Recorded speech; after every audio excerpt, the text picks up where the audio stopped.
Hey guys, I'm Isaiah Campbell. I wrote this book right here, The Troubles of Johnny Cannon, and this story is about a kid in Alabama who has to fight the Klan, or face the Klan, dodge the CIA, and escape from a lone little island called Cuba in order to prove that his dad didn't sabotage the Bay of Pigs invasion.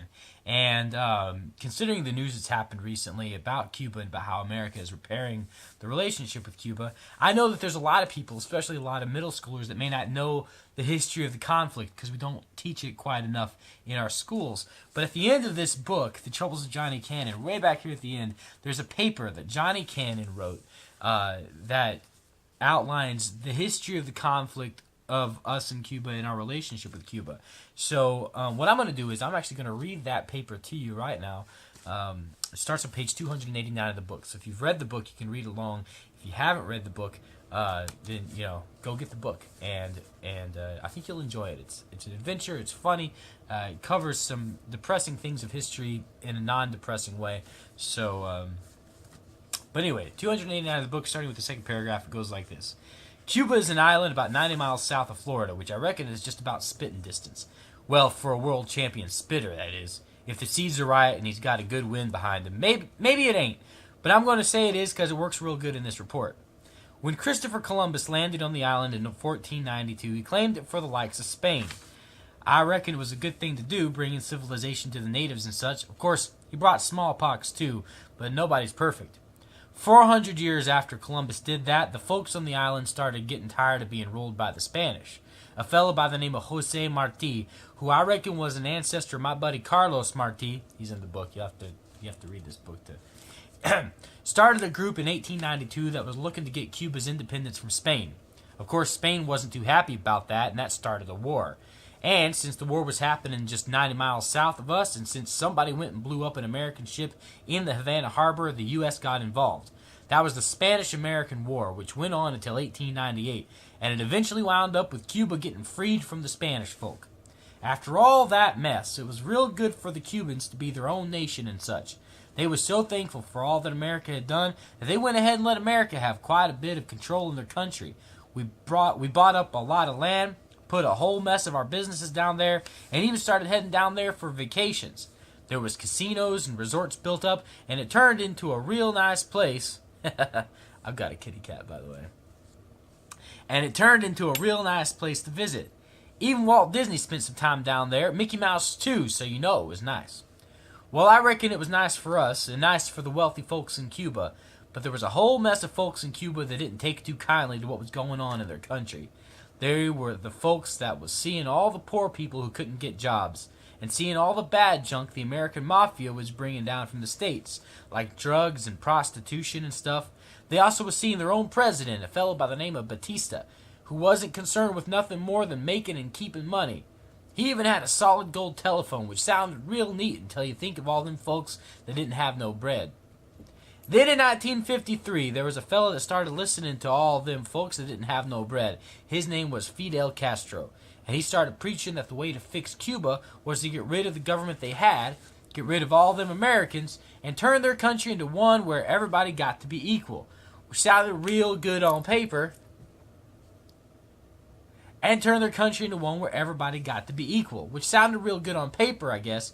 But it turned out to be a real bloody revolution that didn't get done until 1959. While that revolution was going on, there was a bunch of Cubans who had a feeling that things wasn't going to be too good under Castro. They left the country and moved up to 90 miles to Florida, mainly to Miami. They started new lives there, making new businesses, caring for their families if they were able to bring them, and all the while really missing home. Meanwhile, Castro took over, and the revolution that looked so good on paper really started to stink. For one thing, all that property that was owned by Americans, he took it and said they didn't own it no more. Didn't pay him for it or nothing. He also didn't take too kindly to anybody in Cuba being better off than anybody else. So Cuban folks who made money or owned property saw theirs get taken away too. And if they spoke up against it, they'd find themselves staring down the business end of a rifle. Well, all this stuff reached the ears of President Eisenhower, and he told his buddies that worked with him that they needed to come up with a plan. But he didn't want no plans that involved U.S. troops or anything taking over the country. He wanted a plan that would be the Cubans overthrowing their own government, cause he reckoned that would look better in the papers. Eventually, his buddies put a plan together. They'd recruit all them Cuban exiles that was living in Miami, them bakers and doctors and musicians, to band together and invade Cuba on their own. We'd provide them air and naval support, but the invasion would be theirs, and we'd just be assisting their allies. I imagine they all high-fived and patted each other on the back because they liked that plan so much. And President Eisenhower signed off on it, so you know they all started dreaming of big raises. And that's just what they did. They went to Miami and recruited a bunch of Cubans who was now American immigrants and told them all about the plan. And I'll be a monkey's uncle if that plan didn't look real good on paper. So a whole mess of them Cubans signed up for it. They all started training there at the Orange Bowl for a while before they got transported down to Nicaragua and really got trained. The bakers was learning how to shoot a man, the musicians how to sneak around landmines. It was a real strange time for them. But then President Kennedy took office. When he heard about the invasion, nicknamed at that time Operation Pluto, he didn't like it nearly as much as Eisenhower did. So they asked him what he wanted to do about it. But he just hemmed and hawed and didn't make no decisions, and the time for the invasion kept getting closer. It was finally the week before the invasion, and all them Cuban Americans was ready with their American friends to pull off the invasion of the century. The leaders, back in Washington, went to Kennedy to get his final approval. I imagine they handed him a slip of paper that said, "Do you want to invade Cuba? Circle yes or no." And then Kennedy pulled out his presidential pen and circled both of them. Because that's basically what happened. The invasion went forward, but the American support didn't. All them Cuban exiles went and attacked the beach, and they was confronted by all Castro's forces. But they wasn't scared, because they reckoned them airplanes with bombs would be there any minute. But them airplanes didn't come. Them Cuban American exiles got left like sitting ducks. Or pigs, I reckon, because they was in the Bay of Pigs. The end result of the Bay of Pigs invasion wasn't what they'd been told would happen on paper.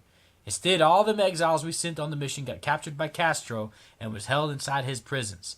Castro used the aftermath of the invasion to show the world how powerful and strong he was, and how stupid people was to attack him.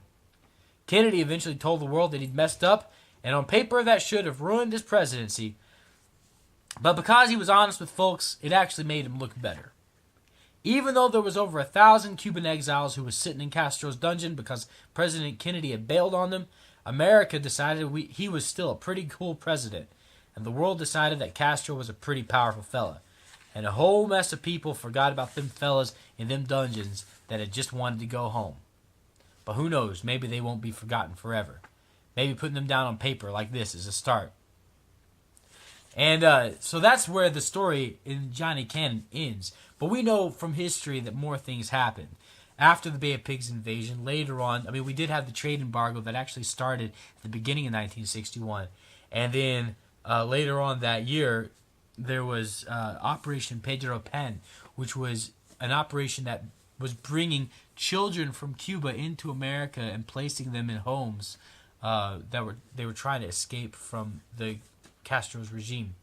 1962 was a big year. That was the year of the Cuban Missile Crisis, and that was obviously a big ordeal because it was kind of orchestrated by Che Guevara, meeting with Khrushchev from Russia, and Russia was putting missiles in Cuba, and so everybody believed that meant that they were going to bomb us, bomb America, and they were probably right actually. But President Kennedy and Khrushchev met together, leaving the Cubans out of the picture, and they came to a peace treaty, which really upset Che Guevara, and actually it made Che leave Cuba over it. And from then on, really the Cuban-American relations were an interesting idea, an interesting dynamic. People were still escaping from Cuba to come to America. We actually had a base at Cuba. We still have a base at Cuba, Guantanamo, which has been in the news. But that's down at the southern tip of Cuba. During the Cuban Missile Crisis, Guantanamo Bay and the Guantanamo base, they were evacuated, but we still have an ongoing military presence there. But by and large, from the time that this book is set in until now, Cuban-American relations have been frozen there with this tension, and so that's why it's a huge thing. And we've had some some legislation passed that was mainly to offer amnesty to escapees from Cuba to come to America. That basically said, as long as your feet touch American soil, you're welcome to stay. But if we catch you in the water, you're going to have to go back home. But other than that, there's been really no forward progression. And so that's why now in 2014, the fact that we are finally opening up the talks with Cuba is huge. And I think it's obviously it's something I think that needs to happen. I think it's going to be good for America. I think it's going to be good for Cuba. And I think especially for what's important for us all to realize, Johnny Cannon throughout this whole thing, he always has a lesson from history. And what I think Johnny would say, the lesson that we have now from history, is that nothing, even the things that seem like they'll stay the same forever, they don't stay the same forever. Things have a tendency to change and also to go back to being the same. And it's weird how that works, but life has this kind of equilibrium where as things move one way, they'll eventually move back the other way. Things are always in flux. Things are always changing. And so I think that's important. That's the first lesson to take from this. And then Johnny would probably say the second lesson to take from this is if you ever are inspired about something, an issue, write a book about it. And if you're lucky, the year you write a book about it will be the year that issue changes, and you can do what I'm doing right now and saying that this book, Troubles of Johnny Cannon, changed the world. Because I'm gonna believe that President Obama read this book, and when he read it, he said, I believe the troubles of Johnny Cannon is the troubles of America, and I believe that we need to repair these troubles and move on finally. So, yeah, Johnny Cannon changed the world, everybody, and hopefully you've learned a little bit about Cuba and about the Cuban relations. I know this is a longer video, but hopefully it was worth your time. All right, see you later. Bye.